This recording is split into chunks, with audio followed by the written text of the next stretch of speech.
Hi guys, we are back with Mad for Each Other episode 8 and you are watching Web Craze. And first of all, thank you all for 500 views in my last video. You can check out through the cards and let's start the explanation. जो इस episode का title है Maybe We Are the Only One, जहाँ episode की starting में दिखाया जाता है कि हावी और मिनक्यूंग रोमियंस को खा रहे होते हैं और हावी जो होता है वो रीजन जानना चाहता है कि मिनक्यूंग ने अचानक से रोमियंस पर हावी को इनवाइट क्यों किया है। तो मिनक्यूंग कहती है कि हावी ने आज का दिन बचा लिया मिनक्यूंग का, इसीलिए वो हावी को थैंक यू कहना चाहती थी। एंड देन बातों ही बातों में हावी जो होता है एक वर्ड के बारे में पूछ लेता है मिनक्यूंग से, जो कि वो बीच में बोल गई थी एक सेंटेंस में, जो कि मंगोलियन भाषा थी। और फिर मिनक्यूंग हावी को बताती है कि वो जल्दी मंगोलिया शिफ्ट होने वाली है, क्योंकि मंगोलिया में पॉपुलेशन काफी कम है और वहाँ पर उससे ज्यादा लोगों की भीड़भाड़ के बीच में नहीं रहना पड़ेगा और मंगोलिया की बारिश की लोग बहुत ज्यादा तारीफ करते हैं। और हावी फिर एक बार अब मिनक्यूंग से पूछता है कि उसने रोमियंस पर क्यों इनवाइट करा है हावी को अगर वो जा रही है, क्योंकि वो ऐसे शख्स को नहीं खोना चाहता है जो कि उसी की तरह बारिश को इतनी ज्यादा नफरत करता है। जिसके बाद हावी जो होता है वो मिनक्यूंग से पूछता है कि आखिरकार मिनक्यूंग का बारिश को इतना ज्यादा नफरत करने का क्या रीजन है। तो मिनक्यूंग बताती है कि जब भी वो बारिश को होता हुआ देखती है तो उसे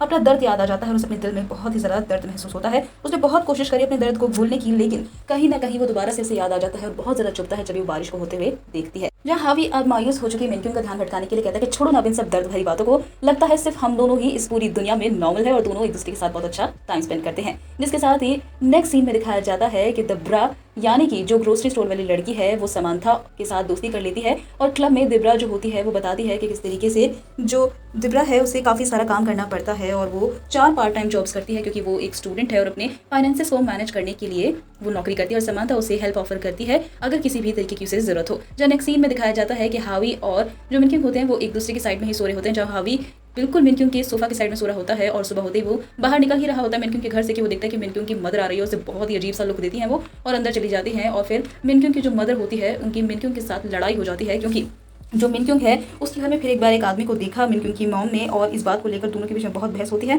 और मिनक्यूंग के साथ अब इतनी ज़्यादा बहस बढ़ जाती है मिनक्यूंग की मदर की कि मिनक्यूंग को वो ये तक कह देती है कि क्या तुम किसी मर्द के बिना रह नहीं सकती हो। तो मिनक्यूंग भी काफ़ी ज़्यादा परेशान हो चुकी है ब्लेम सहते सहते ये सुनते सुनते कि उसी की गलती है और वो ये कह देती है कि हाँ मैं बिल्कुल भी नहीं जी सकती हूँ किसी भी मर्द के बिना। और दोनों बहुत बुरी तरीके से लड़ने लगते हैं और फिर लड़ाई खत्म होने के बाद मिनक्यूंग की जो मदर होती है वो मिनक्यूंग को कहती है कि तुम्हारा जो केस चल रहा है उसे वापस ले लो और अगर तुमने वापस नहीं लिया तो मैं वापस ले लूंगी, तुम सेटलमेंट कर लो। तो मिनक्यूंग अब अपनी माँ से पूछती है कि तुम इस तरीके से कैसे उस आदमी को छोड़ सकती हो जिसने तुम्हारी बेटी के साथ इतना बुरा किया है। जहाँ मिनक्यूंग की जो मदर होती है वो अब कहती है कि मैंने तुम्हें इतनी ज़्यादा छूट दी है, तुम्हें मैंने जन्म दिया है, बावजूद इसके तुम मुझे ये सलाह दे रही हो। तो मिनक्यूंग कहती है कि इससे तो बढ़िया यही होता कि आप मुझे जन्म ही नहीं देती। और फिर उसकी माँ आंखों में आंसू लिए घर से बाहर आती है और गेट पर ही रोने लगती है और हावी उनको देखता है और फिर हावी अपने घर पर ले जाता है मिनक्यूंग की मॉन्ग को और टी ऑफर करता है। जब मिनक्यूंग की मॉन्ग हावी पर भी नाराज हो रही होती है और ये कह रही होती है कि शायद तुम मेरी बेटी का फायदा उठाना चाहते हो क्योंकि वो अकेली रहती है, बहुत ज़्यादा खूबसूरत है, तो तुम जैसे मर्दों की नज़र तो उसके ऊपर बिगड़ ही जाएगी। जो हावी अब मिनक्यूंग की मॉन्ग को कॉम्प्लीमेंट करता कहता है कि आप बहुत ही ज़्यादा खूबसूरत हैं, तो उसकी मॉम का जो मूड होता है वो थोड़ा सा ठीक होता है और फिर उसकी मॉम यानी कि मिनक्यूंग की मॉन्ग होती है हावी के हाथों को पकड़ती है और कहती है कि इस दुनिया में अब सिर्फ तुम ही हो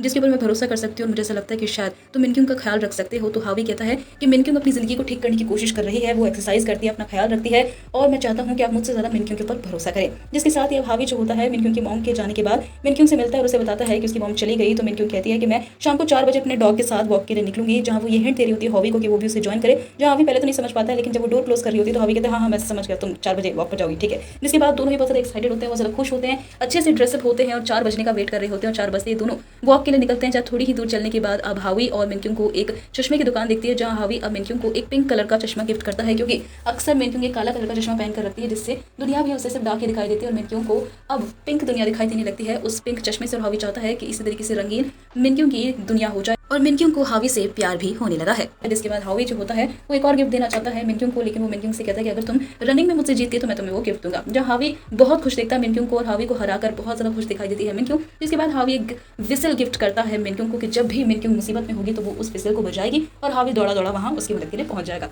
जहाँ हावी को छेड़ने के लिए बार बार मिनक्यूंग उस विसल को बजा रही होगी, लेकिन दोनों बहुत ही अच्छा वक्त एक दूसरे के साथ बिताते हैं। नेक्स्ट सीन में दिखाया जाता है कि रियल एस्टेट एजेंट एक औरत को लेकर आती है रेंटल के लिए और पूरा घर दिखाती है मिनक्यूंग को और मिनक्यूंग बार बार पूरे घर की थोड़ी कमियां निकाल कर दिखा रही होती है, ऐसा बिहेव करती है जैसे उसे घर से जाना ही नहीं है। जिसके बाद घर से चले जाती है रियल एस्टेट और वो औरत भी। जिसके बाद वो रियल एस्टेट के साथ जो औरत आई थी वो दोबारा से गेट को नॉक करती है और मिनक्यूंग से कहती है कि उसका फोन अंदर ही छूट गया है, इसलिए वो अंदर आना चाहती है, अपना फोन लेना चाहती है। जब मिनक्यूंग उसके लिए डोर ओपन करती है और वो औरत अपना फोन लेती है और फिर वो अचानक से मिनक्यूंग से पूछने लगती है कि क्या तुम अकेली रहती हो, क्योंकि तुम्हारे घर को देखकर तो ऐसा नहीं लगता है। लेकिन मिनक्यूंग कहती है कि नहीं मैं अकेली ही रहती हूँ और फिर वो अजीब से सवाल करने लगती है मिनक्यूंग से कि मैंने सुना है रियल एस्टेट वाली एजेंट से कि तुम जल्द से जल्द घर मूव आउट करना चाहती हो, कोई रीज़न है क्या उसका खास? तो मिनक्यूंग कहती है कि नहीं, बस मुझे कुछ अलग से काम आ गया था। जिसके बाद जो मिनक्यूंग होती है वो बहुत ज़्यादा शॉक्ड रह जाती है जब आगे के शब्द कहती है वो औरत मिनक्यूंग के एक्स बॉयफ्रेंड सियोहो की मदर है। और मिनक्यूंग जो होती है उसे बहुत बड़ा धक्का लगता है और दोनों रेस्टोरेंट जाते हैं, जहाँ पर सियोहो की माँ जो है वो चाहती है कि मिनक्यूंग सेटलमेंट कर ले क्योंकि बहुत ज़्यादा सजा उसका बेटा काट चुका है। लेकिन मिनक्यूंग मना कर देती है और मिनक्यूंग ये कहती है कि आपको कैसा लगेगा अगर आपकी बेटी के साथ उसका एक्स बॉयफ्रेंड ऐसा करे, चुपके से उसकी इंटीमेट वीडियोस को रिकॉर्ड कर ले और उसे ब्लैकमेल करे।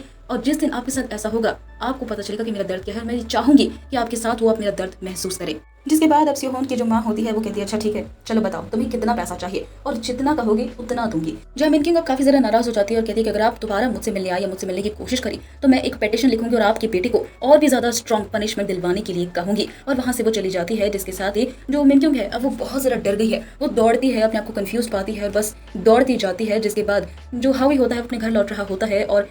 अचानक से वो मिनक्यूंग के विसल को सुनता है। वो दौड़ता है और पाता है कि एक जगह कोने में बैठकर मिनक्यूंग उस विसल को बजा रही है, जहाँ पहले तो हावी को लगता है कि शायद मिनक्यूंग को मजाक कर रही है, लेकिन फिर मिनक्यूंग हावी को बताती है कि नहीं ये मजाक नहीं, मुझे सच में तुम्हारी मदद चाहिए। और वो मिनक्यूंग से खड़े होने में मदद मांगती है, फिर उसके शोल्डर पर अपना सर रखती है और उसे कहती है कि मैं इससे ज्यादा नहीं भागूंगी क्योंकि भागने पर भी मैं पकड़ी गई हूँ, तो अब मैं इस सब को सहूंगी, अपने लिए फाइट करूंगी। और हावी मिनक्यूंग को गले लगा लेता है और एपिसोड यही एंड होता है, जहाँ ये कहानी बहुत ही ज्यादा प्यारी, बहुत ही ज्यादा क्यूट होती जा रही है। तो ये देखना काफी ज्यादा एक्साइटिंग होने वाला है कि मिनक्यूंग और हावी को एक दूसरे से प्यार कैसे होगा। तो आगे की सभी अपडेट्स के लिए, आगे के एक्सप्लेनेशन के लिए प्लीज हमारे चैनल को सब्सक्राइब कर लीजिए, वीडियो को जरूर लाइक कीजिए और साथ ही कमेंट बॉक्स में हमें जरूर बताएं कि ये कहानी आप सभी को कैसी लग रही है। तो till then take care, bye bye.